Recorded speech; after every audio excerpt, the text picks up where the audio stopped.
Laporta আর ডেকো এই দুই নাটা বার্সেলোনারে মানে দিনকে দিন টোকাচ্ছে। আপনার ডেকো লাস্ট যে সংবাদ সম্মেলনটা করছে ওইখানে কি বলছে যে বার্সেলোনার এই উইন্টারে কোনো প্লেয়ারের দরকার নাই, সাইনিং কোনো প্লেয়ারকে সাইন করার দরকার নাই, কিন্তু বার্সার ডিফেন্সে একটা মানে পজিটিভ ডিফেন্ডারই নাই। অথচ ডেকো বলতেছে বার্সা নাকি এই মুহূর্তে সাইনিং করার কোনো দরকার নাই। ওই দিক দিয়ে আপনার ইনিগো মার্টিনেজরে মৌসুমের শুরু থেকেই বিদায় করে দিছে কয়টা টাকার লোভে।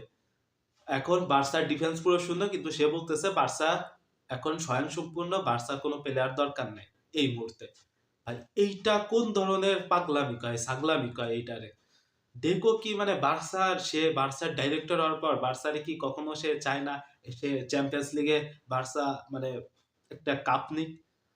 ডেকো ভাই এত ফালতু লেভেলের ডাইরেক্টর ভাই জিন্দেগিতে দেখিনি। আর হচ্ছে লাপোর্তা উল্টো পাল্টা কথা বলে, ও এসে উল্টো পাল্টা কথা বলে সংবাদ সম্মেলনে। মানে নিজের ঘরের কোনো খোঁজ নাই, সে পাশের ঘরের নিয়ে পড়ে আছে, সে রিয়াল মাদ্রিদ কি করতেছে না করতেছে তাই নিয়ে পড়ে আছে।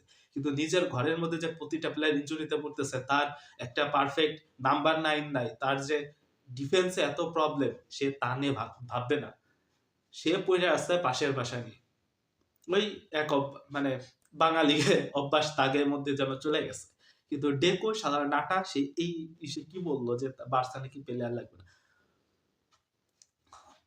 মানে বার্সেলোনার টিম ম্যানেজমেন্টরাই চায় না বার্সা ভালো খেলুক।